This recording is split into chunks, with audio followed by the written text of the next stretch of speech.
Unfortunately, no one can be told what the Matrix is. You have to see it for yourself.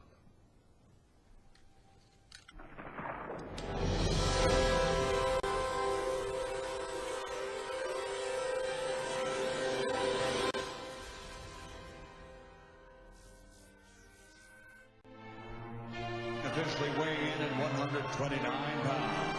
He's recognized as the greatest amateur fighter in boxing history, winning 396 fights with only one defeat, while capturing 2 world championships and 2 Olympic gold medals. Now, as a professional, he's already captured 2 world titles. Dame Gospoda German Ukraine, the 2-time world champion, uniting, defending, WBO super featherweight champion of the world, Vasily High-Tech Lomachenko.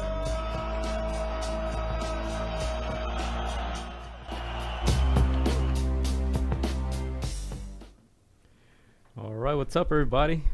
Welcome back to another episode of Against the Ropes. I am Gio Garcia. I'm alongside Christian Mosqueda and Christian Rodriguez. How we doing today? Doing good, man. All good? Good, man. Episode 31. Episode 31. We back. Yeah, we back. Dude, so this is like what started the exciting month of boxing for April, right? Yes, sir. We're in the heart. Mm-hmm. It's heating up. Yep. And who did we just listen to? Lomachenko. Who was that guy? The Matrix. Vasily Lomachenko. You want to start with that? Of course, right? It's going chronological order because a lot of stuff happened this weekend.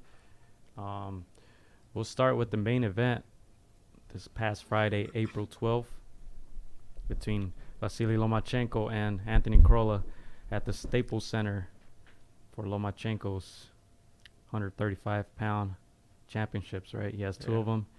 4th round knockout? 4th round, right? Yeah. We kind of, I think I predicted like 5th round. Yeah. You're kind of on point. Kind of on point. Anthony Crolla, tough dude. I mean, tough dude. You get in there with the best. He took a lot of hits. Mm-hmm. And he's a tough guy. Hung in there. Just, dude, Loma's just on a different level. Is this what you expected? Since you said 5 rounds? Yeah, something along them lines. Something along them lines. We did know that Lomachenko had that shoulder injury. So I was like, it might go 7, 8. That was my biggest question, and obviously we got the answers to that, right? Yeah. Because in the 3rd round, he scored what Jack Reese called a knockdown, right? And it was after a series of right hooks. But that was my question before the fight. How is his injured shoulder? Well, was injured, right? Yeah. It seems to be good now. How is that shoulder going to react? And we saw in the 3rd round he got a knockdown, right? Yeah. Which was almost. I thought it was a knockout. He thought so as well. He obviously thought it was because like the way Jack Reese jumped in, it was like almost the same movement that most refs do to stop a fight. And if he stopped that fight there, like most people would have been like okay with it. This guy's getting outclassed. I agree with that. You know, and do you want to talk a little bit about some of the stuff that happened after like Lomachenko jumping on? Yeah, so Lomachenko had Anthony Crolla against the ropes, and he took a series of right hooks. Jack Reese stepped in the middle of them. A lot of people, like you said, thought it was being called a TKO, right, a stoppage by the referee.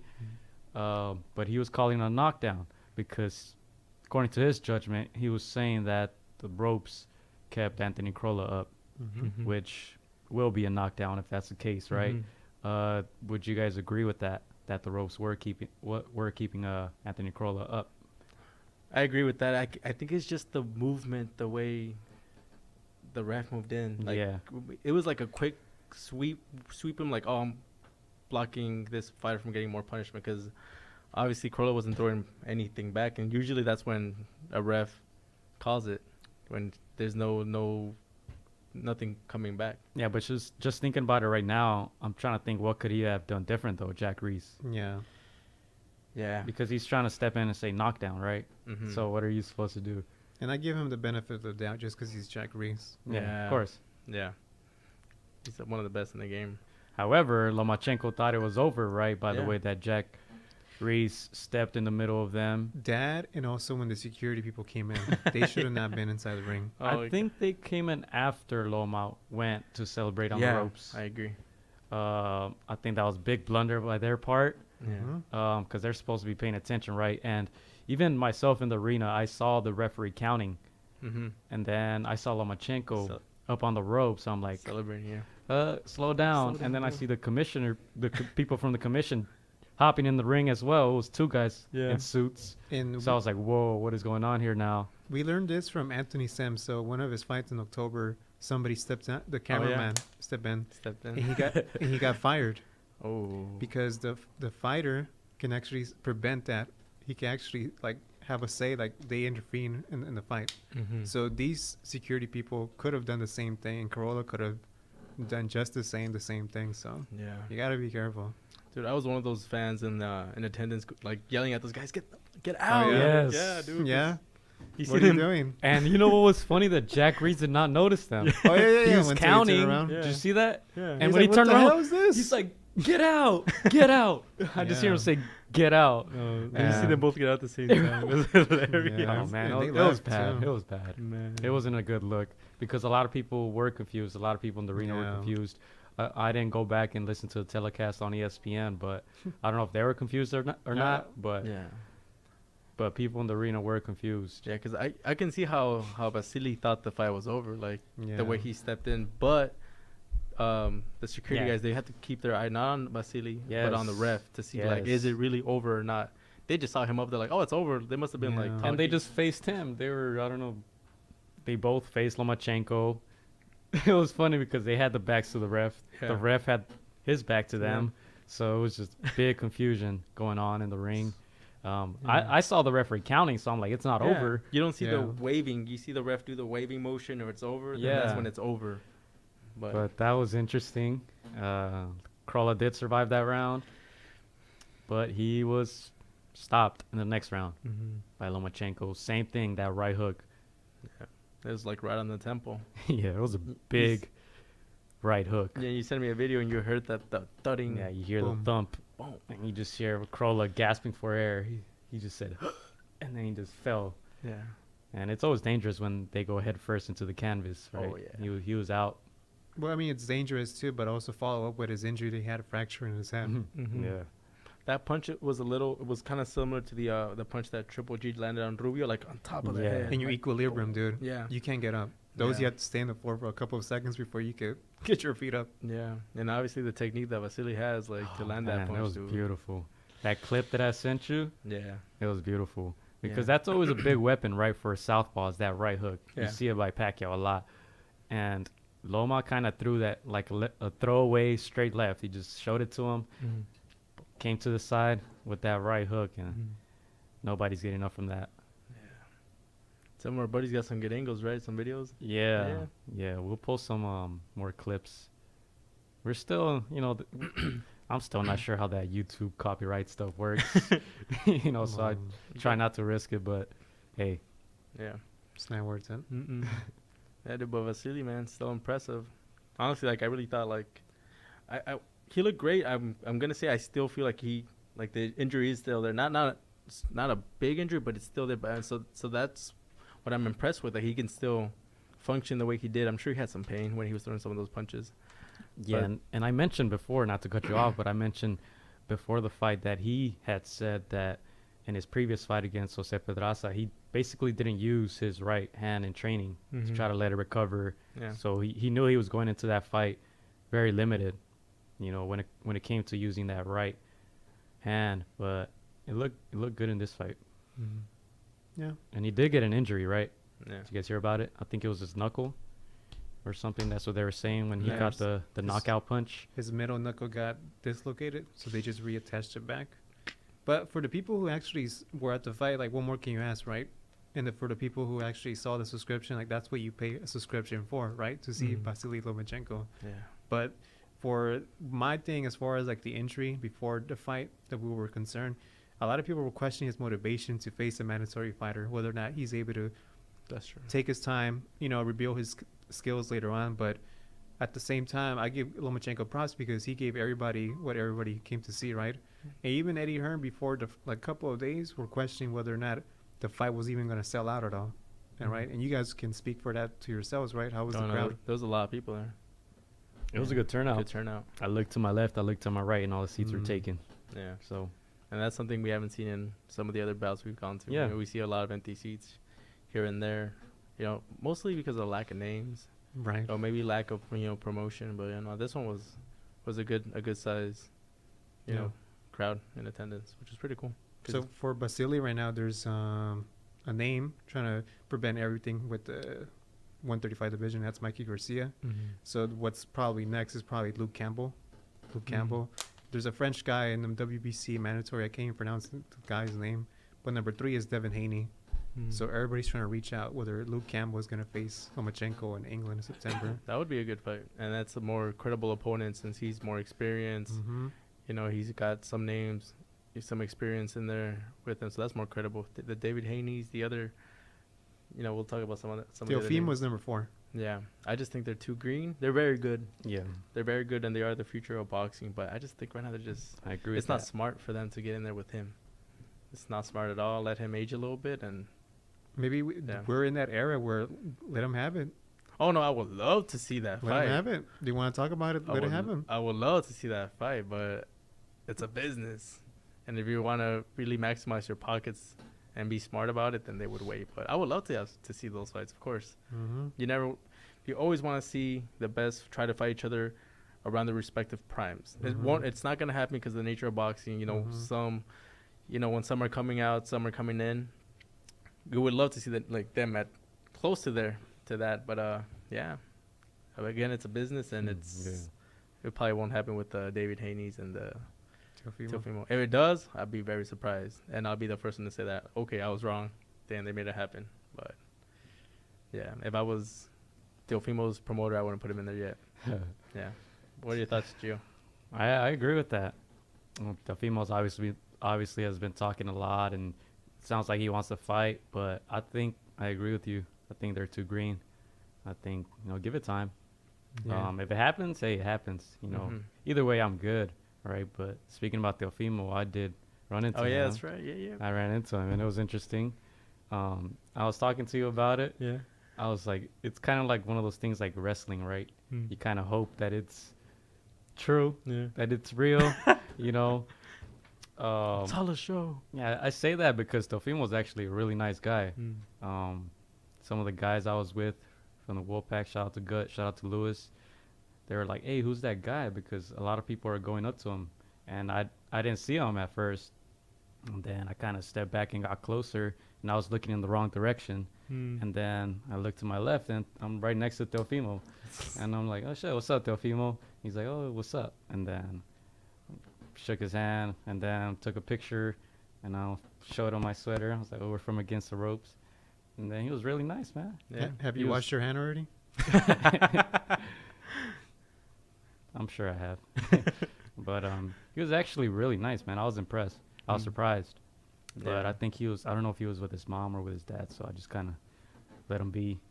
And he was thanking us after we took a picture with him. So I was like, oh, this guy is really nice. I was like, man, I'm kind of disappointed. Yeah, see, because on camera, he's like, right, kind of like the bad guy. And I'm like, damn, man, this guy's too nice. I can't even talk bad about him now. It's funny because I'd probably think the opposite of you. Like, I'd be like, oh, this guy's nice. I really like him. Even though I know he has that image, and that's the image that he's putting out there. To me, like, if someone's super nice, I'm like, I could be a fan. I could see that. But you're like, no, I'm disappointed that he's not the bad guy. Man.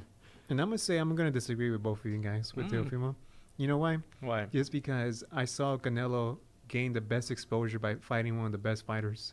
And that made him the fighter that he was today right now. Okay. And for Teofimo, this could be his fight where even though we expect him to lose, right? But you never know. But at the end, this long run, this is going to help him a lot. So you're saying like this is more, you would want to see it more because of what he can become potentially wise. Yeah. By going into this school of boxing, I guess. Because there is no other fighter in the sense of Lomachenko that can actually help him develop in the future, long run, like Canelo did with Floyd Mayweather. No, that makes sense, yeah. And if he does take this fight, if he does, and if it does get made somehow, like, it just shows that, you know what, we we could be in the business without being afraid of losing that O. Yeah, and I think we are right now. I think the only difference was Canelo actually had like Mosley on his resume before that, right? So I would want Teofimo to probably face a name before getting into it with Lomachenko, because I don't want him to go in there and get schooled and then that Teofimo hype all of a sudden is gone, right? Yeah. Well, here's the thing. I mean, he's fighting this Saturday, right? On undercard for the people who are barely going to buy the pay-per-view against Edis Talidi. But the thing is, that's not even the point. The point is that he's going to be fighting in July. And Richard Comey has stated he's going to be fighting in July. So you never know. If Bob Arum understands that Lomachenko wants to fight Teofimo Lopez because of a belt, then have Teofimo Lopez fight with Richard Comey for that belt. Now he has a belt. Yeah. You never know with Bob. Yeah. Yeah, with Bob, it's always like, Shout out Beat the Count once again. with Bob, it's like there'll be times where he'll like, he'll milk his But the thing is, cash cows. And then there's times where he'll make the fight. It's like, so you never know. but Bob is an interesting situation because he has Shakur Stevenson and Teofimo Lopez. Two guys are in the same like boats. Like, how do you take care of that? You know, Yeah. like that's a tough job. Let's not even talk about Shakur, man. Did you see that video? Yeah. Is that real? It looks real. It looks like it was like a security cam off of like a gas station or something. Yeah, but we don't even saw it what was happened him? before, though. It was him. It was him. Yeah, Yeah, it was him because it was him. Yeah. yeah. He had the same left hook. He missed like a few. I'm like, bro, come on, you gotta land that if you're gonna throw it. Like, All right, do you want to explain that situation a little bit? I'll explain a little bit. So I Or guess whatever we know, because Well, I don't whatever- know much about it. Yeah, I don't know much. I just saw but, the video.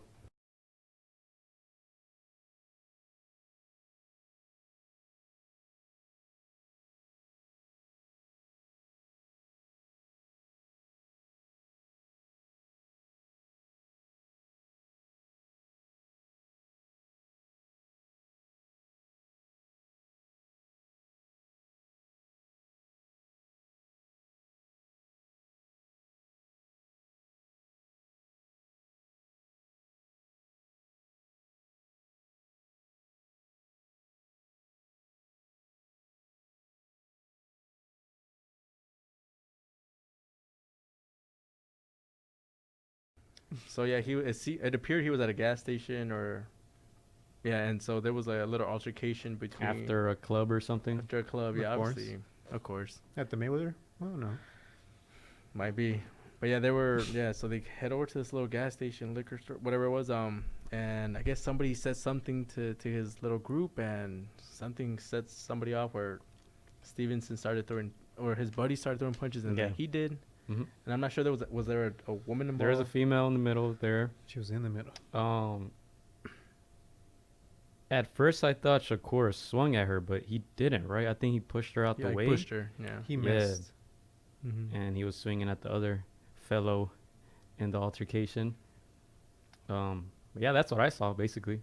I saw the video. I don't know the details. Yeah, to me, it's like you're a boxer, man. Like when you become a boxer, these become weapons. You gotta, register them as weapons. What I don't understand is So- the fact is, where's Andre Ward?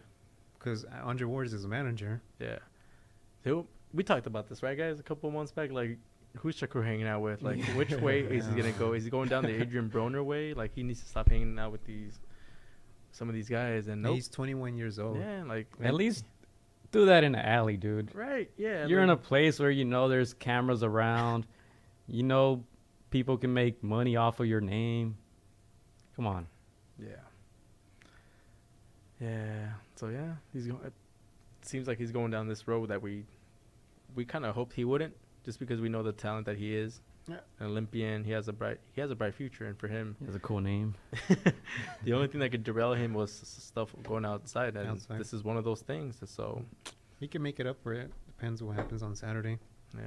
All right, do you guys want to continue with the undercard from the Lomachenko fight? Let's get back to it. Because we did have El Zurdo Ramirez making his debut at light heavyweight, Mm-hmm. under 75 pounds, against Karpency, right? Mhm. What do we think about that fight? So it ended in 4 rounds. Zurdo was able to get the knockout that we were waiting for. Yeah, and that's something we talked about, right? We were like, Yeah. Karpency he's Tough guy. He's a tough guy. He's been in there with some names. We wanted to see if Zurdo's either his power or his output was gonna be here for him to get the knockout, and Yeah. I think I predicted that he wasn't gonna get it. I think I said this. Not sure. I think I said I Yeah, I didn't think he was gonna get it, But we were all hoping for it. but we're all hoping for it, of course, Yeah. because we want him to make a statement and be ready for the other big names, and he did. He showed a lot of volume. He showed not just good power, but good speed, good volume, and Good accuracy. Good accuracy, and he looks like he's more comfortable in this weight. He is a tall fighter, Yeah. bigger fighter, so he looked more comfortable. Obviously, he was having trouble making 168, and I read some stuff that he was struggling to make 175. I don't know if really? that's true or not. But Well, you But want to hear I- something? Go ahead, Joe. I liked what I saw from him. Yeah. I predicted a knockout. I thought it was going to be tough for him to get, but Yeah. 4 rounds. Apparently, he hurt Karpency to the body, Mm-hmm. and that's why after 4 rounds, Karpency, however they pronounce it, didn't come out for that 5th round. So 4 rounds, Zurdo took care of business. yeah.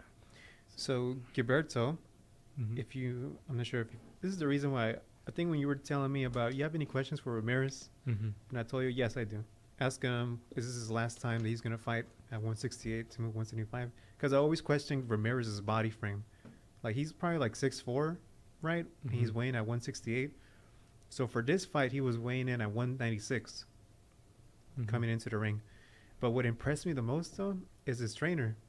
So his trainer, Julian Chua, he's actually 28 years old. I didn't know that. Yeah, that's what caught me by surprise. And I think one thing that I noticed with Gilberto Ramirez is that he was doing better fighting like backwards. You know, sometimes people question about can Triple G fight backwards. Mhm. That's one thing I take away with Julian. But I mean, that's one of the things that I noticed with Ben Davis and with Tyson Fury. You're Mhm. seeing these type of young people being able to coach, Yeah. like the LA Rams. Sean McVay, look where he's at right now. Luke Walton. With the Kings. Tyson's Fury's coach. Yeah. So Yeah. props to Julian. I think he just turned 29 or 28 right now. So Mm-hmm. he's one to watch. Yeah. And something that I noticed from the examples you just mentioned, you don't really have to be like older to know the sport. You just have to have you could be a young person as long as you have that mentor, someone that's already been there, done Mhm. that. You try to absorb all that experience and stuff, and that, And that experience comes from the wild card gym. So he's Yeah. been in that Freddie Roach. Yeah. Oh, no, he looked good, man.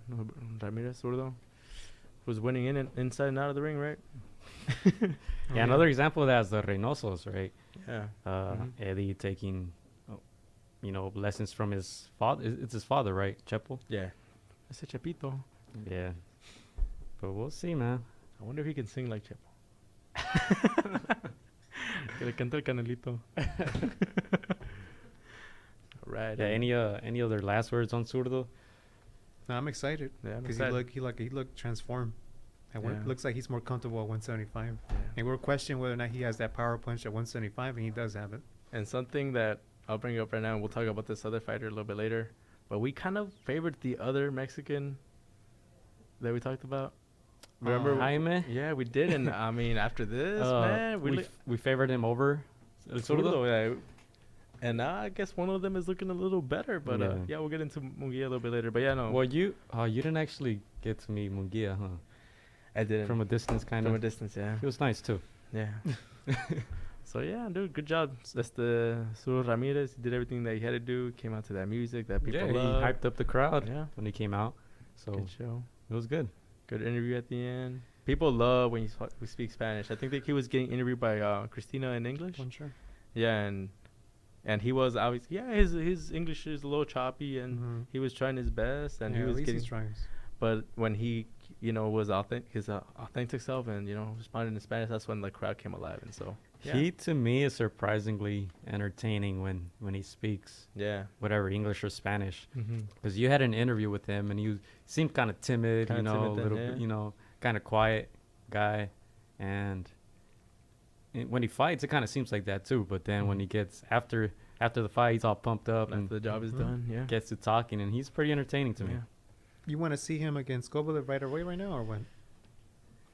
Maybe another one. Maybe like someone a little under him, but yeah, down the line. Yeah. I wouldn't Kovalev would mind be either good. way. Yeah. That would be a good fight because I always So right now, He says right now. Yeah, I wouldn't mind. Yeah. I wouldn't mind. Yeah. I wouldn't mind another fight either Yeah. at 175.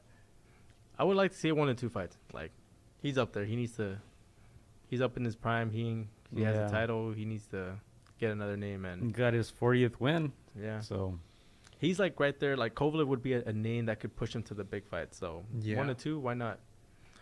But yeah, dude, that would be an interesting fight just because obviously Kovalev has more power. But then again, Zurdo's he's looking fresher. Yeah. Kovalev is he's not the same. I mean, I don't want to say he's not the same monster, but he doesn't pose the same threat. He's older. He once did. Yeah, it all depends what Anthony Yarde does, right? If he accepts it or not. So Yeah. we'll see what happens with that. See what happens. So we had another fight. Yeah, we had another fight. Before that, Arnold Barboza against Mike Alvarado. Mile High. This was a good one. Yeah, Yeah. I actually got there when this fight had started. Mm. And I looked, and all I saw was Mike Alvarado's head, bobbing back. Yeah. Yeah, I told you, knockout. Dude, and I did not give Barboza Jr. enough credit. He doesn't- Same here. He's not Yeah, known for man. having knockouts. I think he only had like 7. Mhm. But Don't- everything he Don't be threw landed. deceiving. But everything he everything he threw was landing. Yeah. He's a great boxer, like great skills, great speed, throwing beautiful combinations. It was just like So you think that's based on his skill or based on matchmaking? no, it's both, a little bit of both. Both. I would say a lot of it has to be on his skills though, because Mhm.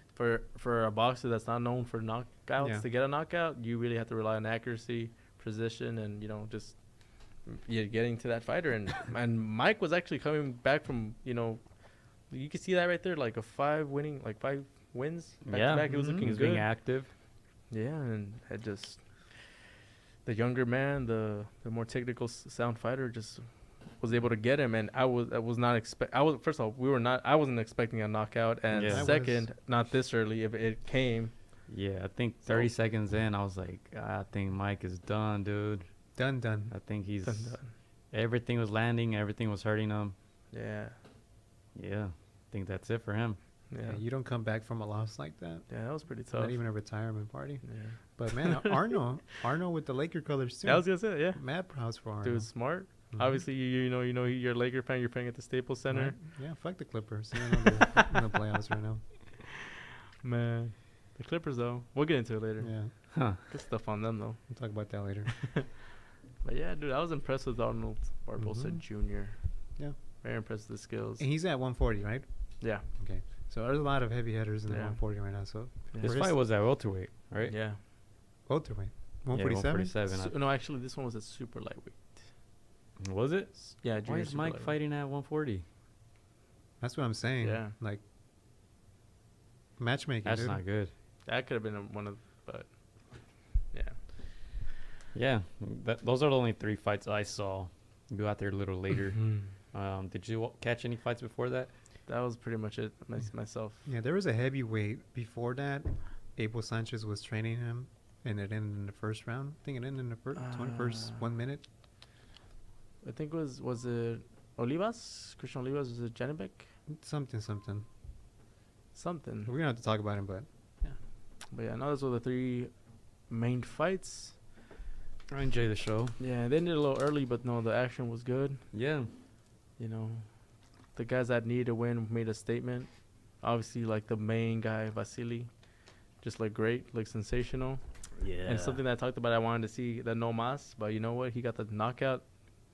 Yeah, that knockout was gonna come and it came so what do you guys think is gonna happen to Lomachenko next then? next. Yeah. It's gonna beat whoever they put in front of him. Yeah, basically. Yeah, I think other than Mikey, I don't think he really cares about any other Yeah. opponent.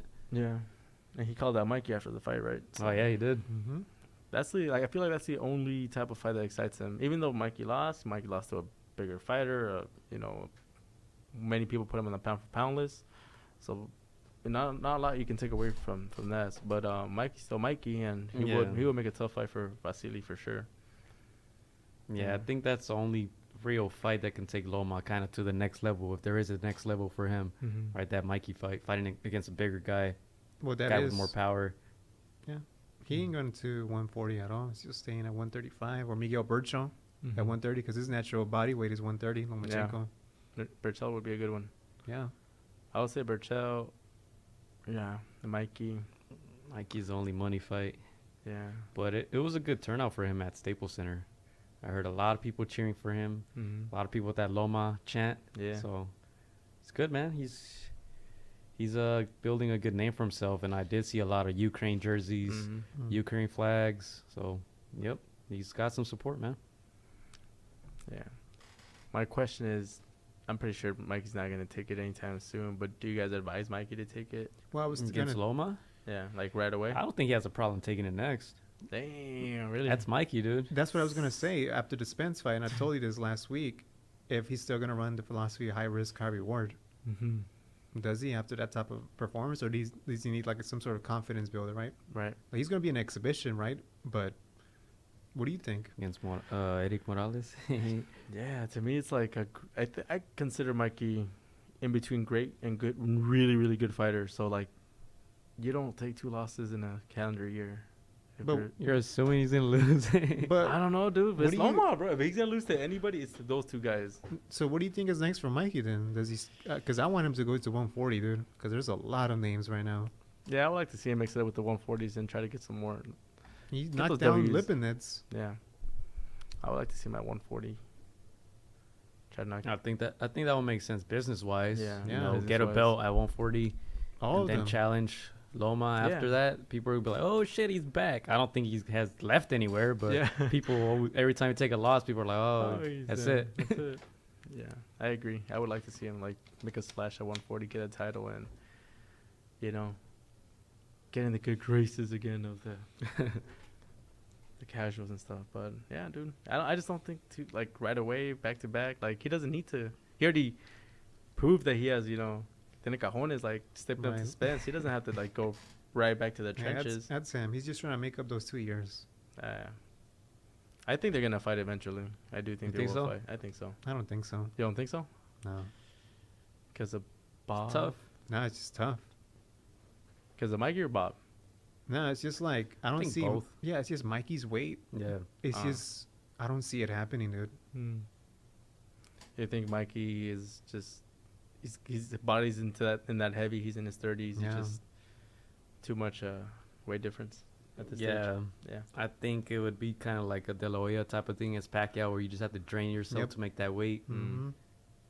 And we don't see Vasily growing anymore. His body, like, Oh no, yeah, no, hell no. yeah. If anything, I would like to see if Vasily doesn't get the Mikey, I would like to see him against Bandido Vargas. That'd be a good one. What is he fighting at right now? 135 or With he has a fight with Burchell. Sure, that's gonna be war. Yeah. Tucson, Arizona. That would get him a lot of exposure with the Hispanic community fighting Vargas, maybe like in a big, make it in the forum, man? yeah, back in the forum, Texas, So that's that with ESPN, and then the Zone. the zone. You guys want to get into that, The zone. or do you want to?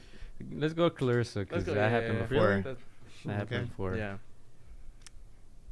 So Claressa and Lady Christina Hammer, Atlantic City, Showtime. This happened Saturday, April 13th, for the undisputed middleweight women's championship. Basically, I don't know. I'll let you start. Man, what can we say about this fight? Obviously, it had to be some hype for people to see it, and so they hyped it up all access, and they actually did convince colleague over here, Gio, to watch it, and it made me more interested, just getting a look at their lives. And so my prediction was it's gonna go one way, or like it's gonna be one-sided, but Yeah. I'm not sure which way, but it's gonna be one way. It kind of felt like it was a little bit towards. You didn't feel like it? Hell no. I thought it was a little bit one-sided towards Claressa, just based on volume, based on her aggressiveness. Like, Lady Hammer started off very well, boxing very well behind the jab, and she was moving pretty good. But as soon as she felt that pressure, Wait, what fight are you watching? that's the fight This I'm watching. fight? Yeah. Okay. Well, According to Wow. Showtime, it was one-sided. to me it was. Go ahead. So I just felt Lady Hammer didn't adjust. Like, she had the rhythm going on, she had the jab, but she just didn't. I don't know. She just didn't adjust to like all that pressure, in my opinion. So it was. Tell me around 10 rounds. I maybe 10 had rounds. 10 rounds. 10 2-minute minutes. rounds. 10 20 rounds. minutes. I maybe had it like 7-3, What? 6-4 maybe Wow. at best. That's how I saw it. Damn. She looked very uncomfortable in some of the middle rounds towards the late rounds, and you can tell from her facial expression that she didn't feel like she won. Yeah, I know Yeah. she didn't win. Okay, that's my take. But Interesting. what do you think, Chris? Dude, it was just the same thing. What happened with Spence and Garcia? There was no rounds that I could try Oh, to, he didn't give her. I mean, oh, okay. I'm all you could thinking. you could try to say that Mikey Garcia won a minute in one of those rounds, Mhm. like say that Mikey won one of those rounds. Hell no, dude. What was so impressive with Claressa Shields is that we all thought that she was gonna stay moving left to right, running around. No, Yeah. she stayed in the pocket, and not only that, her defense was flawless, dude. Usually we don't take an awe with people's defense unless it's Floyd Mayweather, right? But Claressa Shields, her head weave left and right was just so outstanding, dude. But that's one thing I'll take away with Claressa Shields, dude. What all that conversation was leading up to the hype about how her mouth runs outside the ring, Yeah. right? Yeah. And people Oh, yeah. criticize We that. talked about that. And and we criticize that because we see people like Adrian Broner, Mhm. talks a lot, doesn't do anything, right? Mm-hmm. Claressa Shields, though, she lets her hands go, dude. Yeah. And I told you, I don't actually expected a knockout, but I did expect like some sort of whoop ass like the Claressa Shields is outside the ring, dude. Yeah. Well, we all obviously saw different fights. I'm glad it was 2 minutes. I'm glad it went by quick. I agree with you. I thought Christina Hammer didn't adjust because she obviously won the first round. She probably won the second round or the third round. I had her winning at least 3 rounds Yeah. simply because of the jab. It was on Claressa Shields' face the whole time. It's very slow jab. It was a good, strong jab, but it was very slow. She was there to get countered at all times. Mm. I thought Claressa didn't throw enough punches to even try to get a knockout. I don't know why she didn't step on the pedal, because obviously Christina's face was there to get hit at all times. Every time she swung, Yeah. no head movement whatsoever. Yeah, I thought Christina won at least 3 rounds, but I like the 2-minute rounds. It went by quick. It made them fight. True. Yeah. And Yeah. if you guys would have told me Claressa only had 2 knockouts, I probably wouldn't have watched it because it was very repetitive. Christina Hammer throwing jabs and straights, Claressa counter punching, and it was clear that they couldn't hurt each other. And that was that. Yeah, it wasn't. I'm definitely probably not gonna watch them fight again. I don't think they're fighting again. And you know, the way I summarize this fight is, after the fight, obviously I switched it to Munguia, and then after that I was watching a basketball game for the playoffs, and then SportsCenter came on, so I was like, all right, I'll leave it on. And they didn't even mention the fight. I think that was my summary of the fight. Dang. Nobody talked about it after the fact. Kind of sad, because like you said before the fight, if this was a men's fight, it would be such a big deal, Yeah. right? But it wasn't really that. I was questioning why they didn't just put it on CBS, Mhm. give it more exposure. Yeah. But hey, Yeah. I thought the first rounds were pretty good, and there was a good amount of action. Yeah. I thought Hammer was boxing pretty well. Like, I really liked her boxing, but then I didn't like Yeah. that she had no inside game, and they did mention that no body no shots. body shots. Yeah, no everybody body was shots. saying that Hammer was gonna knock her out in the inside and the body and stuff like that, but not really. But I give credit to Claressa just because after the fight was done, she was talking about who she wants to face, and she said Cecilia Breakhouse. She's the other undisputed. Mhm. So if that was to happen, it'll be at 154. Yeah. But then we also have Katie Taylor at 140, who's going to be probably undisputed. So we're going to probably have 3 women undisputed. So it's pretty nice. But at the end of the day, when it comes down to Gio, it just comes down to there's so much damage being done in women's boxing with the fact that there is no exposure at all, you know? Mhm. So it was nice for Showtime for us to be given 2 episodes, even though they were 15 minutes, Yeah. right? Take notice with that. I like those more than the fight, actually. Well, that was just my opinion. Yeah, I yeah. thought they were pretty good. Yeah. I thought the fight was good. I thought it was good. It wasn't great. It wasn't Yeah. like boring. Like, it was in the middle. I thought it was pretty good. It just Yeah, I wouldn't They're call just- it boring. yeah. I wouldn't call it that. I was really impressed with her defense. Yeah, Clarissa's, to me, I like that she's entertaining inside and then outside or post fight. Yeah. She was pretty entertaining And at she the was interview. wearing Yeah. blue braids because she still understands that where she comes from Michigan, that the water's still dirty over there. Yeah, yeah. No, yeah, I like that. And you mentioned a good point. I like that she backed up her words, because sometimes Yeah. you hear people talking and then they don't deliver the come fight night. I always like her ring entrances. Even when we were at the Home Depot Center, she's always dancing. I like both of them. Like both of them entrance. seem confident and stuff. I was like, okay, this is gonna be good. Yeah. That's Shields for you. Yeah. But going back to the thing, Flint, you know, if I had the opportunity to talk to Claressa, that's the first thing I would ask her. That's probably the only thing I would ask her, right, about Flint, Michigan, because there is a lot of noticeable people from Flint or from that area, but we don't really hear too much about the situation going on there, right? Mm-hmm. I don't know if just the media doesn't give enough attention. It was in office, that's why. But yeah, that's a serious situation. Hopefully athletes or celebrities continue to give light to that situation. And like I said, if I had Claressa Shields in front of me, I would ask her about what's going on over there, because obviously she's from there. So yeah, she had Halle Berry as part of her ring entrance in the Home Depot Center. So that's true. people are aware of Claressa Shields. She just needs to. In fact, they were somebody from the Zone was interviewing her, and they were telling her that she's actually going to be in a movie soon. Yeah. So I think Samuel Jackson is helping her out, something like that. So you'll see her get more exposure. But that's the thing with Claressa Shields. Besides that Flint, Michigan question, obviously, right? But Claressa Shields, she's the face of a woman in the sport athlete post Serena Williams. Yeah. Like when you think about a woman athlete, obviously Serena Williams, right? But Shields can be that person because she won 2 gold medals. Yeah. That's gold why. medals, is American. Yeah. I mean, there's a reason why she got 2 gold medals. Just watch that fight. Pure skills on display. Yeah. Overall, good event. Good event. We'll see what happens next. yeah, I think we saw one of the undercard heavyweight fights, and it went to 10 rounds. It was terrible. Don't even talk about it. Don't talk about it. Yeah.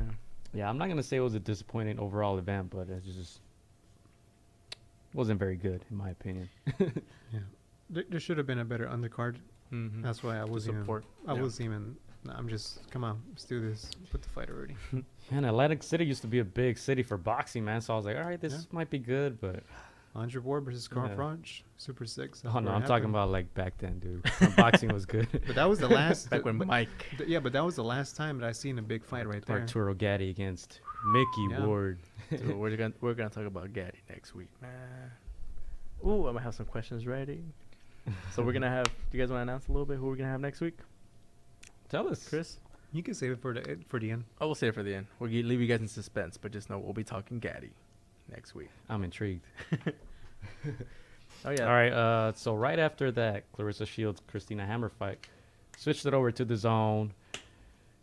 Caught the last, let's say, 3-4 rounds of Jaime Munguia, and the first thing I hear from the commentators is Munguia might be in trouble. He might need a knockout.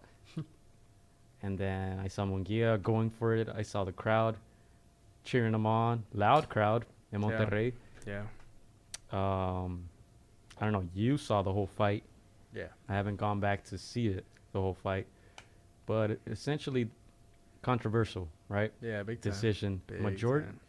No, So unanimous, right? It was unanimous. No, majority. So one draw. One draw, and the other two 114, 114, 115, 113, and 116, 112 112 for Munguia. for Munguia. And I don't agree with that. Against Dennis Hogan. 116, 112 equates to 8 rounds to 4. Do you know if any of those judges were Mexican? They were American, all American. And so Hogan's corner, his team actually went and made, they actually made sure that these were going to be unbiased judges. So they just, they wanted to make sure of that. So they had 3 American judges who should have been impartial and fair, even though it was going to be in Mexico, in Monterrey. This should have been pretty unbiased and pretty fair, or down the middle. But obviously, obviously it's in Monterrey. You're going to have the crowd. They're going to scream at every punch that Munguia throws or lands or whatever. Or misses, yeah, anything. And so maybe that had to do a little bit with the judging. But yeah, I actually saw the whole fight, and I had the time to score it round by round. And my final scorecard, unofficial, but it should be official, was 7-5 in favor of Hogan, and that's how the Zone also scored it. So it was a close fight. It was 7-5 is close. to me 7-5. It's only a 1-round swing. No. To me 7-5. With Munguia's, having to steal that comeback last at round. the end. Yeah. Because he definitely won 'Cause like it- the last two. Yeah. Two I rounds. gave him the last one. The other two, to me, they were closer, but I kind of gave it to Hogan. Can you compare? But 7-5, but that was at best. That was like that was case me. scenario for Munguia. Yeah, for Munguia. So I was like, I could have seen it 8-4. Was there a fight that you compare this to? Trying to think. I can't think right now at the moment, but yeah, it was very. It was like, to me, it was very noticeable how much Munguia was struggling in this fight. He never found a rhythm. Hogan it looked like he was fighting in his hometown, how comfortable he looked. Damn. So he was fighting his fight. You could clearly see the whole fight that it was Hogan's fight. Just moving, Yeah. using his feet movement, like countering, clinching when he had to. He was not running. He was in the pocket. And he was just making Munguia miss so much. And you clearly saw the frustration on Munguia's face throughout the whole fight. There was a moment in his corner where he asked his coach twice in one round, "Are we winning? Are we winning?" And he asked him the second time because his coach didn't answer the first time. So that kind of tells you something. And the second time he's like, "Oh no, we're okay." Chile ganas, way. And no, dude, like, yeah, it was. Honestly, I could have seen it 8-4, but I was like 7-5 worst case, scenario. Damn. But even then, Why do you think Munguia? What was going on with Munguia? it's funny because I was thinking about this. Remember, Styles make fights. style makes fight. That's one of them. That's one. It's the inexperience factor for sure. The 22-year-old Okay. against a experienced 34-year-old that sometimes goes under the radar, but he has vast experience. And it was just, I don't want to see underestimate this opponent, but I don't know. He wasn't ready. He wasn't ready. I did ask you in the last podcast how many fights has Munguia been at 154. Was that part of it too? He said something about that after the fight where he's all like, I'm not feeling, to be honest, I'm not feeling comfortable at 154 anymore. Yeah. He did say that. But no, I think most of it had to do with who he had in front of him. Yeah. This guy, Hogan, came to fight. He only had one loss. Yeah, only one loss. Even though he didn't have any noticeable names on his resume, but still. Yeah, this guy, I'm like, you could tell he has so much belief in himself. He's like one of those guys that just like, this is 34 years old. He's like, this is maybe my last title shot. I'm getting this opportunity against a 22-year-old inexperienced. Yeah, they paint him to be this monster, but I see flaws in his game. And I've done all the work already in my entire career. I've already done all the work. I already paid my dues. Like, this is my time. And dude, he showed it. He showed, we don't use that. I agree. I don't like using that word, the EXPO word, but he showed the flaws exposed, because they said that a lot in the zone. I'm like, what? Expo markers? Yeah. But he showed the Only flaws. The one word. That's why. The flaws that many, young fighters. You think he needs a new trainer? I think I kind of do agree. Yeah, Chepe? maybe. Yeah. Yeah. Yeah, just because when you have a very experienced coach, you know what to say in those moments in that corner. You know what to say to bring that fighter, to do something. And I didn't see him really will his fighter. And it's something that we talked about with Broner. You have sometimes, I'm not saying he's a yes man, but you have a lot of trainers that don't want to tell you how it is. And now we see his trainer right at the All-Star boxing fights. Yeah. He trains a couple of those guys. Yeah. And it's just, you need someone that tells you you're losing this fight and you need to do something about it, or else you're losing your title. Like, someone that tells you like how it is. Like, you're down on the scorecards. And I think a lot about this. Like, do trainers not say that because they don't want to sway the judges, or they don't want people to like know that they're really losing, or like for me, it's like, I'd rather you tell me the truth so I can do something about it before it's over. And at the end, I felt like he needed a knockout, and they told him, you just got to win this round. No, you need to win this by knockout, or else you're losing your title. I don't know if they know what, like, that boxing politics are in their favor. I don't know. Do you think, because obviously he's watching it from the corner, right? Mm-hmm. Do you think he just thought they were close, that they weren't losing? The coach or the trainer? I could tell he knew that they were not winning. Yeah. I can The tell. body language? Body language said it all. Yeah. Like, but he didn't want to. How was the reaction before the scorecards were announced? They were Scared low. me. They There's were someone at nervous. the They were door. worried. Yeah. They were worried. Yeah. Yeah, you could clearly tell. You know when you feel like you've done your job. Somebody came more to cash in the check. Like when when you know you done, like they picked them up obviously to, but Yeah, you could yeah. tell in their body language it wasn't full excitement. Yeah. Like the way Hogan and his corner were, they were dude, it was like the Tyson Fury camp over there. It's just Yeah. happy that they got the job done. Yeah. That they pulled off this They upset. survived. I'm gonna go watch it back and watch it.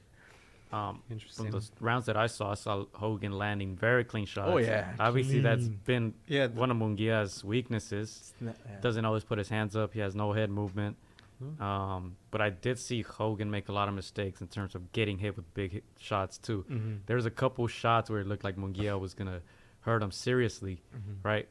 But I think that was just because Hogan was fighting back. He wasn't trying to clinch or run around.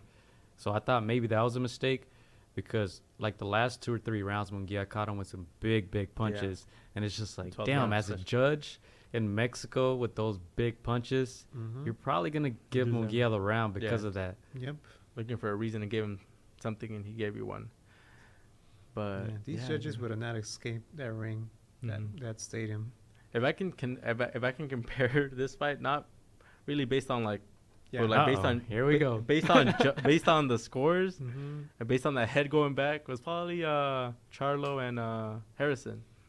Yeah. It's probably like that. Yeah, it was Okay. because that one, I guess you could say, was close. But if you had to really be honest, round by round, Mhm. Harrison, in our opinion, won like maybe 7-5, 8-4. It was kind of like that, where you clearly saw the underdog make that the champion fight, hit their fight, frustrate them, take them off their game plan, and have their own game plan work to perfection, almost to perfection, I guess you can say. Yeah.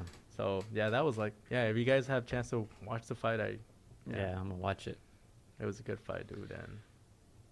And then after the fight, Hogan, they interviewed Munguia first, and they told him how he thought the fight was, was closing off. He's like, to be honest, I thought it was a draw. He's like, Oh yeah. yeah, he admitted, he's like, he didn't feel Oh. comfortable. He didn't think he really won. He felt it was a draw. Well, that's what the English people are saying, but he said it in Spanish. He thought it was a close fight going into the 12th. He probably thought it was close, Oh, that or he a draw he needed coming into the 12th 12th. Yeah. Yeah, Mean clickbait, Chris. because stupid.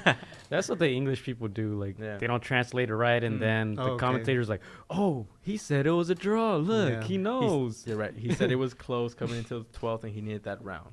Yeah. But I mean, at least he did admit that it was Yeah, that it was close. that yeah. it was close. So what do you think Oscar is gonna do with Jaime? Man, he really needs to see who he's like, what contenders he's putting him in with, because some of these contenders are just ready, man. They're ready for that moment in the sun, and if he puts them with those guys, Yeah. So if you're Jesse Vargas and Soto, oh yeah, they're licking their chops right now. They're thinking Yeah. they have a chance. yeah. Yeah, and No, you don't think so? Well, both of them will get knocked out against Munguia. it's styles of Doesn't matter fights, what that's happens. true. You're gonna be on Mir Khan. You're gonna get hit, and you're gonna go down. But yeah, I mean, Yeah, because it's crazy. You know, when Jesse was moving from 140 to 147 and he fought against Timothy Bradley, it was Yeah. just like, this guy clearly doesn't have power I was there. to He had the hurt power. 147s, well, for 10 seconds. Mm-hmm. But he didn't have power at 140. He doesn't have power at 147. I don't think he's going to have power at 154. So, I don't know. We'll see. The He thing is should that get the- a knockout against Humberto Soto. That should be a given, but we'll see. Against Munguia, I don't think he survives. So you have Soto winning Vargas then? If you said Soto or Well, he what? said Vargas, right? Okay. No, yeah, you, that's it. no, I thought you said Soto right now. He No. should get a knockout Knockout with against Soto. Soto. Okay. Yes. Okay. Especially since he sparred Hogan. Anything Hogan's in- else from the zone? And that was there an undercard worth watching? I didn't see any other No. undercard. I'm not sure there was. There might have been. I was watching basketball. Yeah, but it's crazy because after the fight, I guess somebody came up to Hogan's corner and told him, like, we're going to get a rematch. Like, we know this was your fight. So hopefully we'll see that again, because Hogan was classy in accepting that decision. Yeah. But he's all like, He kept it real. Kept it real. He's like, you're messing with my family's Yeah. future. Yeah. Yeah. So he's like, Yeah. He said this isn't good for boxing, yeah. Mm-hmm. and he said I should get a rematch, no questions asked, Mhm. which I would agree with. But I think the weight is the question here now. Yeah. I like when he said, like, y'all know my name now, or something like that, along them lines. I like Yeah. that. Obviously, if it's a rematch, it has to be in the U.S. Yeah. And obviously for him, it will be more exposure as well, Mm-hmm. as opposed to going back to Mexico. Yeah. Because he is, 34 years old? 34 years He's old. older, Yeah. Yeah, if there's a rematch, it better not be in Texas. It better not be in California. See, Hogan is Australian, but he reps Irish. Irish, Is that? yeah. He's Yeah. Irish, He's Irish. Mm-hmm. but lives in Australia, Yeah. if I'm not Yeah. mistaken. Mhm. That's what I saw. Mm-hmm. Yeah. Okay. So But yeah. he's a good fighter, though. I like what I saw from Yeah. Hogan. I like him. I like him as a fighter, as a person. He's a pretty cool guy. It's rare to see fighters like him because most of those guys, when you see, even if they have good records, most of the times when they come over to this side of the pond, you see, like a lot of times they don't face very good competition in the Mhm. UK, Yeah. right? But this guy was so solid, man. I respected his style. Yeah. Gio doesn't always, see European fighters like in good light, especially ones from the UK, right? Yeah. You're like, you know what? I like other Europeans. Just, I like the Eastern ones. Yeah. The Western ones, not so much. yeah, Irish, English. Shout out to Liverpool though, but that region, Scottish. Yeah. For the most part, they come over here and lose. So, Yeah. but this guy probably didn't lose. Yeah. On Interesting. paper, they're gonna say he took an L, but man, Yeah. I wish him the best though, man. He's Yeah. a good fighter. I want to see him, Kell Brook, a big UK fight. That would be good. 154. I think that would down the line. And speaking of that undercard of Kell Brook, so big news regarding Jarrell Miller. Mm-hmm. What were your thoughts on that? Oh, tell me, because I'm barely gonna hear it right now. So Jarrell Miller supposedly was in the finding of some sort of drug ban substance, right? So the fight is being not postponed, but Joshua will be fighting still on June 1st. And then Eddie Hearn was interviewed today saying that Joshua will be fighting, but as far as Jarrell Miller, like he won't. What? So he's out? Yes, but Fucking idiot. interesting development as I was coming over here, because turns out that Jarrell Miller was out of the spotlight over the past 2 days, so he hasn't said a word at all. Mm-hmm. So he came out with an Instagram post just recently. So what he was caught was where he's able to have more endurance and his body weight turns into like muscle, something like that. Some fighters have used this before, Mm-hmm. but what's so interesting is the fact that Willie Monroe Used it too. was caught this past December and they didn't allow him to fight. Hmm. So people were expecting this fight was going to end up happening with the same consequences, right? So let me read you what Jarrell Miller said. I want to thank all my supporters who had stood by me since day one, blah, blah, blah. I have never knowingly taken any banned substance. And when I found out the news last night, I was totally shocked. Blah, blah, blah. Talks about 15 years of hard work. I'm aware I don't need a banned substance. Remember, don't believe anything you hear and see the facts per barrel. And I should vindicate. I don't see anything hiding the truth. I make myself. So what do you think about this? Do you think Jarrell Miller actually used a banned substance? Because here's the thing, dude, about Jarrell Miller. He was in line to make $5 million with incentives from Sky Sports pay-per-view and bonus. On top of that, after this fight, he was going to have 2 guaranteed fights to make $1.5 million afterwards. A lot of people were talking about this guy. All he needed to do was just check in his lottery ticket, and that's it. Pretty Just much, man. go inside the ring. You really think he probably used a banned substance?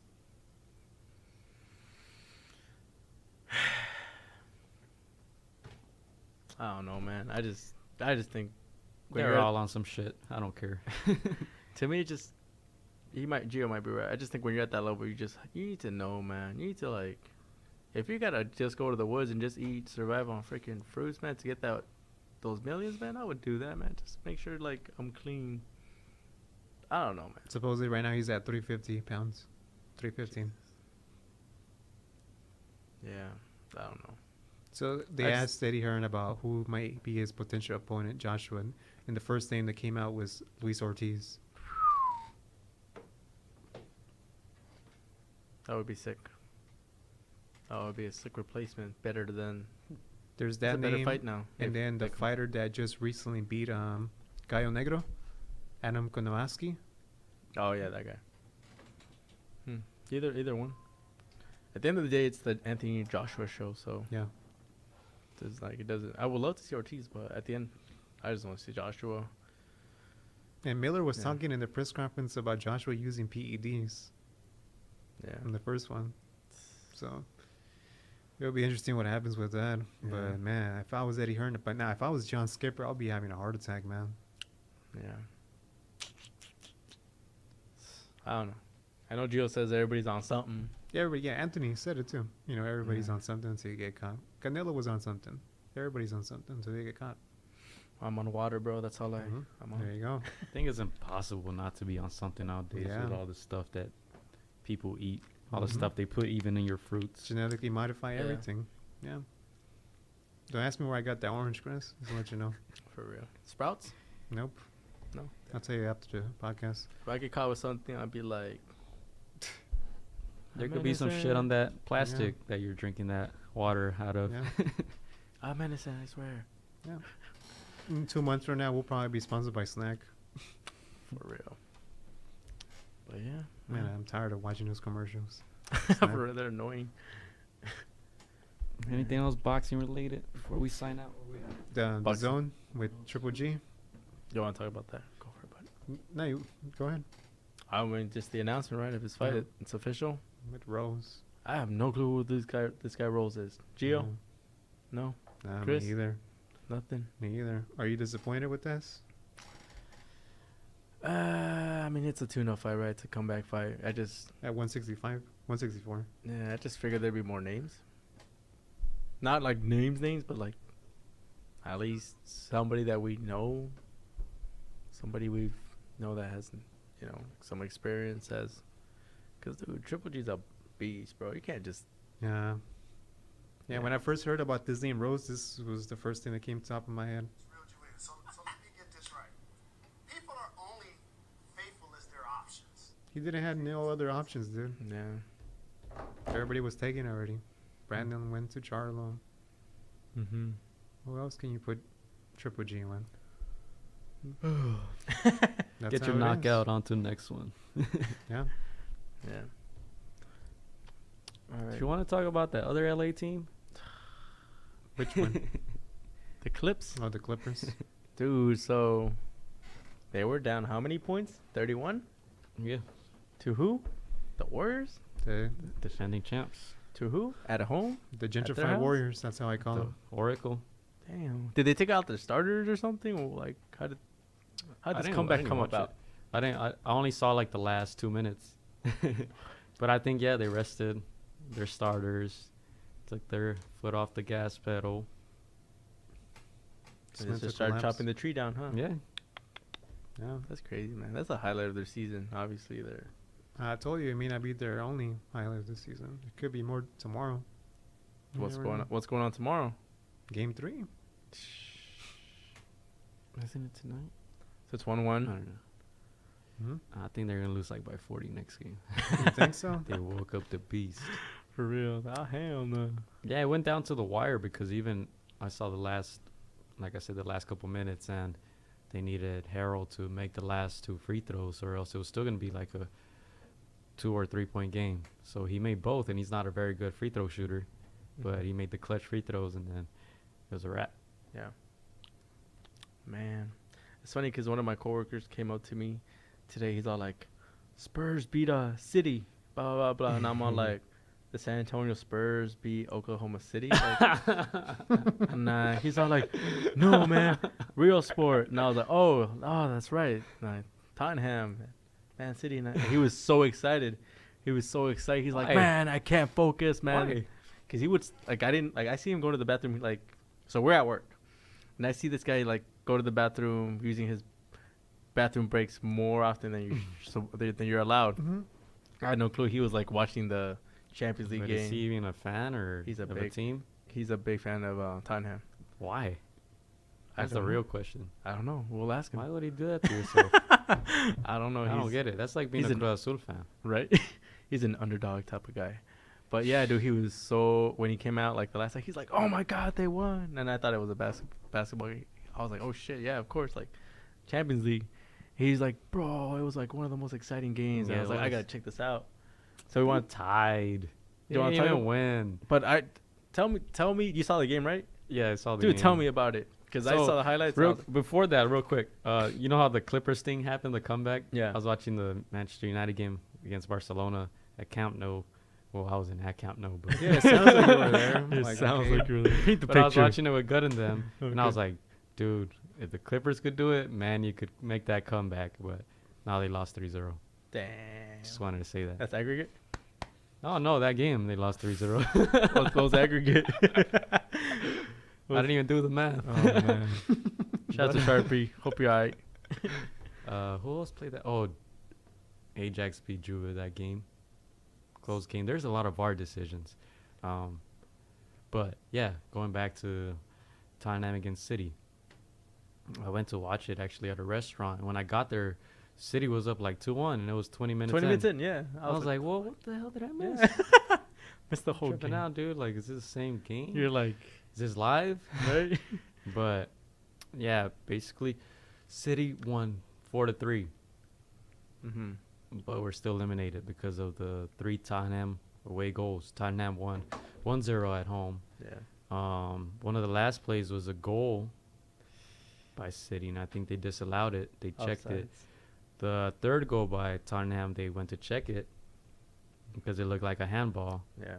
off a corner kick from Llorente. He scored, and they let it go. I'm not sure, honestly. I thought it hit his hip, Yeah. but a lot of people are still saying it grazed his hand or something. It's going to be a lot of So- drunk people tonight. It hit his hand, I know. Yeah, that's in question, but Just verify they're a City fan if they're saying that. But yeah, they looked shocked or stunned. Manchester City. Damn. That last play seemed like, they called it offside, right? I believe so. But wasn't it a pass back from a defender? I didn't even pay attention to it, honestly. I was eating. So, Because I was like, I know it seems like he's offside, but if it's a back pass, shouldn't that I be don't know. I allowed? got to look at it again. I didn't see it. I just saw their disappointed faces. Yeah, I saw the highlights, and the Tottenham coach, man, that guy was just cloud nine, man, with Yeah, it was the first excitement. time they make it As he that far should that I be. remember. Yeah, because I hate Tottenham. They're Cruz Azul, dude. They're Cruz Azul. No matter how far they make it, they're going to lose. I got a soft spot for that. So I'm glad you guys brought up Tottenham. So I have an article that I saw this yesterday and I was just laughing, Yeah. dying. So don't be surprised if any of these Manchester City players took a picture with Drake this past week or the day Okay. before. All right. Oh, I have a funnier one. Go ahead. So if people are not aware, there's actually this thing called a Drake curse. So for those who need a reminder, the Drake occurs when an athlete or a team suffers a loss when Drake either takes a picture or when an athlete wears the team's merchandise. So I didn't actually notice this until Roma, yes, AS Roma from Serie A, posted a tweet saying all Roma players banned from taking photos with Drake until the end of the season. Here's That's why. funny. Because Obama took a picture with Drake a couple of days before, and they lost against Everton 1-0. Damn. And then Bayern Munich lost 5-0 against Dortmund. Charlo you mean- took a picture with Drake the day before. Tottenham versus Man City lost 1-0, right? Aguero took a picture the day before, a couple of days before. And then just recently, Karazawa took a picture. He's with PSG and lost to the worst defeat ever, 5-1 against Lille. This curse is real, man. And not It's only real. that, it also applies to UFC. Holloway hadn't lost in 13 fights. He hangs out with Drake 6 months ago. Boom, he lost his first fight Damn. or his fight. So be aware of that. We have a championship game in 2 weeks, so I'm going to steer clear of Drake. Don't listen to his music. Nope, no, Delete bro. that shit from your phone. Mhm. I know for college basketball teams, it was a thing too. Yeah. It's bad. Um, Oh, do people? I guess maybe they just. Don't they say he's a little like he's soft? So maybe they soften up their their approach to the That game. could be it. That could be it, bro. They start draking and. Yeah. Well. Should wipe off that guy's music from everything. Man. Yeah. Do us all a favor. For Tottenham, I have a soft spot just because I like their player song. Oh, he's a monster. Ever since the World Cup. He's a beast. Ever since I heard of his story, I was like, you know what? Who? Son? Oh. Tottenham. Heung-min Son. Wasn't he supposed to be in like the military if If they didn't win the Asian Cup yeah. and they won it. Dude, like imagine a talent like that to be in the Fuck the Come on, trophy, man. dog. Just like that could be fucking playing soccer and I'm here marching. But going back to Well- Tottenham and Cruz Azul, of course. I know you guys heard about the Notre Dame in Paris. Yeah, the flame. So they showed a guy with a Cruz Azul jersey. They showed a picture in front of the cathedral, and there was a guy with a Cruz Azul jersey. So of course they were like, "We found the cause of this fire." Was that Bundy? Cruz Azul has the worst curse. Damn, that's I'm bad. just saying. It's like Mojo's top 10 curses and shit. Yeah, it's and- real, dude. Drake and Crystal are up there. We're not exaggerating. Man. All right, so we're almost closing, but I do want to bring this up. So next Friday, April 26th, staying busy, either ringside commentating or going to the forum to watch Anthony fight. I was looking at the undercard for the Quiet Cannon, Montebello. So there's an interesting character that Gio wants to be avoided. Arthur Sakia will be fighting. He'll be there. He didn't fight last he time. didn't fight huh? last time. Yeah, Gio he was fought like- last time. Yeah, he'll So be there. happy. He's fighting some guy named Peter Cortez. And the other notable name you want to be noticing is Martin Saldana and Alex De Luna. And other than that, the other fighters we haven't seen yet. That's pretty much it. We'll talk a little bit about. You guys just want to give your predictions for this weekend? For schedule? Boxing schedule? About what do you think is going to happen between Granados and Garcia? Like, how's that going to shape up? I guess the question is what kind of Danny's going to Right. show up. Knockout. You think so? Huh. Should be, right? Didn't he lose to AB Granados? Was that him? No, dude, Think they that was drew? dude. That was a.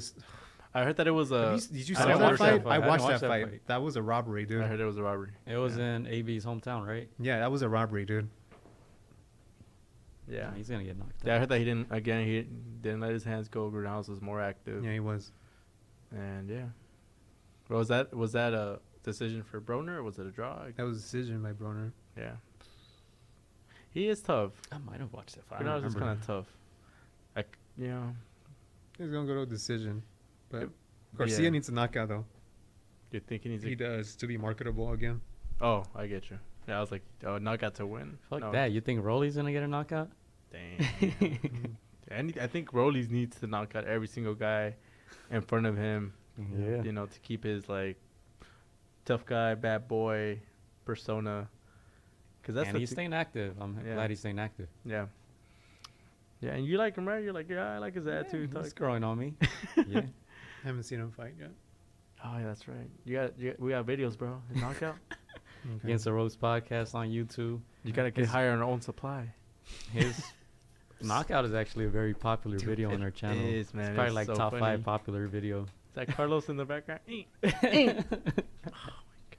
The comments on that video are fucking Funny. hilarious. Like the noises that Rolly. Shout out Rolly. And some other random stuff. David Lemieux got injured. He was supposed to be the co-main event for Canelo and Jacobs. He got That's- injured, so the fight is canceled What didn't he get a fight canceled last time around? twice already before. What was Not it? making weight, being Not making weight. hospitalized. He hospitalized. This time he messed Why up his is right this hand. person still outside the door, yo? Sorry, we have fans over here. What's Oh up? yeah, it's a homie. Oh, he's been there Yeah. for like the past 40 minutes. Shit, bro, you should have told me. Wow. keep going. I tried to tell you, but you were so into Tottenham. No, this is what happened last time. Gio was talking about David Lemieux, that you can't say anything until he's actually in the ring. So, Yeah. damn, David Lemieux, upsetting. What do you do if you're Oscar De La Hoya, man? Like, With Lemieux? obviously, I can't be treating you like a cat having this many lives. Yeah. I don't know, man. That guy is a knockout artist, so he's gonna bring in seats. He's gonna sell, but You be looking chubby, though. You think that they're gonna try to squeeze in Ryan Garcia for the co-main event for that? that'd be smart. You know, That'd be hella smart. Yeah. That would, yeah. That would have Cinco de Mayo weekend right there. Those two guys, the two, other than Joshua, arguably the two biggest like money makers that can bring in dollars. So yeah, but yeah, Lemieux, disappointing. Chris, I was gonna ask you, any update on Vanes Martirosyan? No, not yet. Nothing? Not yet. I have not heard anything from his camp. We hope he's okay. I mean, Yeah. I That's all wouldn't I'm gonna mind. say. Yeah, I'll get in touch with him, but yeah, other than that, I do expect Amir Khan to at least have a better outing than Rocky Fielding, and also I do expect Amir Khan to at He's least getting win at knocked least out. one round, One round. unlike Mikey Garcia. Ooh. That's what I'll say. Gio, how Doesn't many rounds mat- you give him? How many rounds you give him? I'm Doesn't just matter. He's getting knocked out. I've seen this movie 25 times. He got knocked down in his last fight against who? Vargas. Nobody knows. Samuel Vargas. Nobody knows. curious. So no surprises here then. You're not expecting nothing. Who is he gonna surprise? I'll be surprised if he gets knocked out in the 12th round. Nah, I think Khan's gonna show up. He'll show up. Last chance time for him. It's the last Yeah. time for him. To me, the only thing I can, I'm not sure he has the same speed. Probably not. He doesn't have the same speed, but that was the only thing that Doesn't could have matter. troubled. He has the same chin. All right. It That's all does that not matters. matter. Why do people keep acting like me, these are gonna be fights? It's not gonna. I don't yeah. understand. It's gonna be obviously gonna end in knockout. I'm just saying. He only has one shot, and it's like just go all out. That's pretty much it. Because yeah, Terrence could adjust to any southpaw orthodox. He's gonna find holes, and he's gonna find them quick. And 140 Khan was good. 147 Khan. Like I said last week, throw a water bottle at him, and he's getting knocked out. all right. Since we're talking about this now, we did talk about it last week. We gotta make a list, dude. Oh, we gotta make a list. Do you have names? I have names, All right, let's but go. I kind of wanted to switch it around. We did say come up with what, 3 guys? Yeah, as your teammates Uh-huh. and 4 opponents that Okay. you would want to be in a fight with. Well, to me, Bar fight, alley fight, whatever you Yeah. want. To me, I kind of switched it up. I was like, you know what? All right. I'm going to pick 3 guys that I wouldn't want to have as my backup. And obviously, number 1 guy would probably be Amir. He's fast, but he's one less person on my side. 10 seconds in. So he's the type of guy, if he's down, you just say, fuck it. You just Yeah. leave him, let him be, because he's not getting back up. He's not getting back up. All right. As much as heart as he has, another guy I wouldn't want would be Broner, just because this guy is super talented, but he won't let his hands go. I'm like, bro, let him go, man. I'm Probably gonna be dancing on the side. Bro, we in a fight, bro? Yeah. And my third guy I wouldn't want, even though I was a fan of him at once upon a time, is Victor Ortiz, because when it gets tough, he's gonna be like, I'm out. These are good names. Those are the 3 guys I would not want. I mean, as my these are backup. bad names. My bad. I'm sorry. These are good bad names. Yeah. Yeah, I put a twist on that, but those are the guys. That's actually a very good list. It is. I'm impressed. But It took me about 20 seconds to think of the guys I don't want. Wow. well, we got to make a list, dude. Yeah, yeah. Of the other scenario. That'll be But this one I think you took all of mine. I don't even want to who to say nowadays. Yeah, if you guys want to say yours for next week, the guys that you would want. Yeah, I'll save it, and I'll try to come up with my own list of who I don't want backing me up. What about your favorite fighter? Favorite fighter? All time, growing up, or If you want to call it like that. because obviously action fighter, just like Gio's Mike Tyson. There's like, I honestly think there's no other fighter in his prime like him. Like in the history of boxing, even now, just the mixture of power, speed, like foundation that he learned from Cuz, like all that was just too, like the explosiveness we're not gonna see. You know what I In a while. loved more above that? Just his attitude. Yeah. You know he was gonna go in there and try to take the other guy's head off. Yeah. Yo, yeah. Obviously, you know, listening to him speak now, obviously he had a little bit of fear, maybe, you know, a little bit of nerves. But when he Yeah. was fighting, you're just like, Mike Tyson's gonna win, Yeah. no matter what.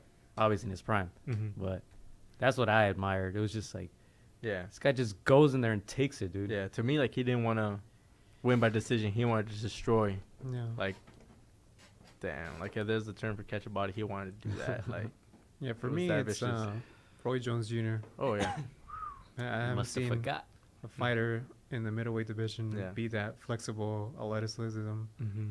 having the Jordan logo right there in the middle of the ring. But Yeah. I think when I think about greatest knockouts, to me, it's like when he had his hands behind his back. Later, Papa. he just boom, boom, boom, boom, peek Peekaboo. right. Yeah. I guess the one fight that I really love watching, just going through the history of boxing through YouTube Through the videos, history. was like would be Sugar Ray Robinson, just because, dude, if you guys see his left hooks, they're wide but they hit the mark. Like, it's, if you think about it now, the hooks are kind of wide, but no, he does it with such flair and such technique that it lands. He jumps into it, and yeah, and you obviously saw some of his clips, right, with Jake LaMotta. Yeah, this guy was just a beast. And these were his highlights in the middleweight. There's historians that say, like, he was even better at welterweight just because you're a little bit smaller, a little bit faster, more technique. You have to rely more on your technique and at that weight. And so they were like, we didn't even see, we don't have footage of him at his best. But, yeah, dude, he was a reason why they started the pound for pound, because he went from, I think he had the welterweight title, the middleweight title, and these are titles that, not like today that they had multiple. They were just one. Super welter, light welter, this and that. It was just one title holder or one champion per division, and they didn't have, like you said, Joe, the in-betweens. It was just welterweight, middleweight, light heavy, and that's it. And he almost got the light heavy simultaneously with the middleweight and the welterweight crown. So that was, and then they fought like every 2 weeks, 3 weeks. God, Jesus, man. Anybody whose nickname is Sugar is a beast. It's after this Sugar. Yeah. Yeah, I think if you want to talk about history, I go with Sugar Ray Leonard. Oh, yeah. You know why? And I took notes with Sugar Ray Leonard because I started understanding how he was training. Mm-hmm. And he was, because if keep in mind how Sugar Ray Leonard, his body was, he was really small too. Yeah. He started looking at Bruce Lee, because Bruce Lee wasn't the biggest, but he can knock you out with his littlest soft touch punch. He'll easily knock you out. Mm-hmm. He was crediting it through speed training, resistance, and all that. And I actually started looking at that type of training for this fucking marathon. That's the same shit that I was trying to do with this. Mm-hmm. So I credit with Sugar Ray Leonard, man. He had the like you said, right, moving up different divisions and still keeping the same type of, not just stamina, but also flexibility with the counter punches and all that. But I want to see Muhammad Ali, but I'll put Sugar Ray Leonard. Yeah. I think Muhammad, if I had a son and I had to show him some fights, I would show him Muhammad. Yeah. I would not want him to listen to Tyson speak after the fights. Yeah. I would definitely go Muhammad Ali. I'm going to wear a shirt next week. I was going to wear it this week, but, we won. So, yeah, Muhammad Ali, man. Probably one of the greatest people to ever live. I think I said it before. Proud to have him as a boxer, for boxing in the limelight. Yeah. That's the thing with Sugar Ray Leonard. Like, he was accepted by white America. He was. Unlike Muhammad Ali, obviously, right? With the religion background. But with Sugar Ray Leonard, for some, his personality was just like Oscar De La Hoya, where he was accepted from white America as well. I was going to say, he was like Mike the original. Tyson, he was like the original golden boy. He's the the gold medals, and just like that, like the boy next door, just super nice guy. Yeah. You would want that guy to date your daughter. That's what they keep saying. She'll be well protected, right? Yeah. But I think that's why I say Mike too, because Mike is just Mike, dude. Yeah. Mike is. Doesn't matter what he is, a boxer, African American. Doesn't matter if he has tattoos on his face. He's just Mike, dude. Yeah. We don't even know we don't even know his prison record. Yeah. People don't even mention that. People don't even mention that. He's just Mike Tyson, man. Yeah. Yeah. We gotta say how many times you guys think he fought in prison. Props to the guys that got in there with him. No, I don't think anybody wanted it with him. Yeah, I was gonna say that. I think he said something along the lines that he just didn't. He would stay clear, like nobody would bother him. But yeah, man. Freaking Mike, Ali, Sugar Ray Leonard, Robinson. All these guys are fucking amazing fighters. But yeah. Good times. Good times, man. So you want to talk about who you're going to have next week? Oh, yeah. So, next week, coming on Against the Ropes. Uh-oh. Uh-oh. Is this a trailer? All right. we will have a former contender winner, a former boxer that fought Arturo Gatti. Dun dun dun. Who is We're gonna this? have- Who can this be? And another one, he fought Canelo Alvarez, who's gonna be fighting in May. So this guy fought Facts. all these guys, and Facts. you know. So dun dun dun. Alfonso Gomez. Alfonso Gomez, man. If you don't know the name, you probably didn't pay attention too much boxing like after 2010, man, because this guy, he was in there with some of the good names, like you said. Yeah, so we're gonna have him on next week. We're gonna ask him for anything from the contender to his little rap piece with like, or a little rap. This is to Canelo to, you know, some of the stuff that he got in with Gatti. And so yeah, I want to ask him like what. Obviously, he fought Gatti a little bit later in his career when Gatti was already on his way out. But I'm sure, just like us, he admired Gatti and how it was, you know, to be up there with, you know, an icon. You know, I guess a legend of the boxing sport. You know? So yeah, we're gonna have Alfonso Gomez. Didn't he fight somebody else? He did. Didn't he fight Julio Cesar? The son? I think so. Junior? Yeah. Back when Junior was like up there. I think he did. So yeah, we'll look a little bit more into Alfonso Gomez, and yeah, we'll ask him all these questions, and I'm sure he's gonna give us He's great- entertaining. Yeah, he'll give us a good perspective from the boxing side, the boxer's head, the boxer's mind, and He so fought Sean Porter, Jose Luis Castillo, Jesus Caraz, yeah, Miguel Cotto. damn. And that's crazy that all this, you know, obviously came off him and his experience in the contender. So yeah, man, that could be a catapult to a good career, get some good names. So Yeah. we'll ask him about that. And should be fun. He actually lives in Long Beach. Oh, does he? Yeah, Yeah, he does. He trains Yeah. at the I want to see The D- Jack? DG. Yeah. That one, whatever Yeah. it's called. that one. DG Isha boxing, Smith. So Peter Manfredo Jr. damn, He's man. got some names Dude, in his Peter Manfredo. resume. I think Floyd fought Peter I Manfredo. believe so. No, this is Junior. Oh, okay. This is Okay. the son. Yeah. But yeah, this guy's entertaining, man. Yeah. Yeah, we have that, and then we'll talk What are about questions? our predictions of Anthony Sims Jr. What's gonna happen? So Mhm. we have to watch some tape with the other guy. So Yeah. Yeah. Before we wrap it up, quick Premier League update for the UK peoples listening. So Liverpool's up ahead right now. I believe is 2 points. City's gonna make up that one game that they still have to make up. Again. So they're playing Spurs this weekend again, and then they're playing Oh. Manchester United Wednesday. Damn. So they're making up that game, that Man U game. I guess Tottenham. Yep. Damn. Spurs weekend. So let me stop you there. So are you more worried now, just because they obviously got eliminated by Tottenham? That they'll be Tottenham. that they now they really want to. Yeah. Yeah. Because yeah, if Liverpool fan, you want them to trip a little bit, right? Yeah. So yeah, just hope that they play emotional then.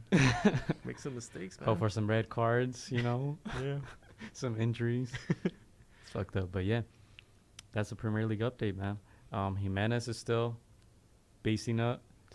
Wolverhampton is actually going to buy him. I think they already paid the fee, 40 Damn. million or whatever it was. They paid it, so he's going to stay with Wolverhampton. Turn it up, huh? Hey, he's playing well, dude. He's playing really well. Would you say he's the most informed Mexican national right now? Probably him and Yeah. Chucky. Chucky's still Chucky's a beast, in yeah. PSV, but Jimenez is impressive. I don't know if he can keep it up next season, but this season is really good for him. Yeah. Yeah. And I am mentally ready for Napoli to collapse Arsenal tomorrow. See what happens. Wait, what happened? That he's waiting for a Napoli win against Arsenal. I am mentally ready for that to happen. Tomorrow, Thursday. Tomorrow's Thursday, huh? Arsenal is up 2-0. But I expect things for it to matriculate where Arsenal is Arsenal. Yeah. Wenger in. There you go. Shout out to Frankie. I'll be shocked if they win Oh. tomorrow. So yeah, that What's they up? bring up Frankie. He wanted me to remind you guys that this is his prediction for Okay. Crawford Khan. He says Khan wins this fight. Okay. Did he say anything more than that? I want to say he said knockout, but Okay. He did say Crolla in 8, so Send me his phone number. That way I can bet him. yeah. Let me just confirm because I don't want to say that he said knockout if he didn't. Yeah. Okay, so he said You should send his number to Gio. That way he can win money too. let them know I got Con winning. That's all he said. it's cool, man. We'll see. I'm like, man, they're gonna eat you alive next week. Yeah, but last thing, make sure you guys check out Anthony Sims Jr. He had a conversation or talk, whatever, speech, whatever you want to call it, with here at Kelsey Dominguez Sales with some students a couple of weeks ago, right? Yeah. Posted up the video on YouTube. It's up there. So check it out. Some good stuff. Make sure to check us out on all our social network platforms, at Against the Ropes, Against DA Ropes, and of course the YouTube channel, Against the Ropes podcast. Make sure you guys like the videos, comment, do all that cool stuff. That's it for me. Yeah. Shout outs, man. You know what? Shout out to our co-host here, Gio, who's gonna be celebrating his birthday Oh, that's this cute. weekend. So 420. 420. Happy holidays. Happy holidays. Stay safe. And if you've seen our episodes, you know what we're gonna get in that pay-per-view. I don't know if he's gonna want to watch it. I mean, but the only gift we could give him is Terrence Crawford winning. That's it. Yeah. and we'll take some drinks with him over this weekend. It'll be fun. And maybe Teofimo Lopez gives you a good knockout to watch. Definitely, man. Nice guy. And you're not driving this weekend, so you make sure you have fun, bud. Chris? No. No. That's it. That concludes episode 31, man. Shout out to my left leg, Hey. basically. See you guys next week. Ba-ba-bum. Peace.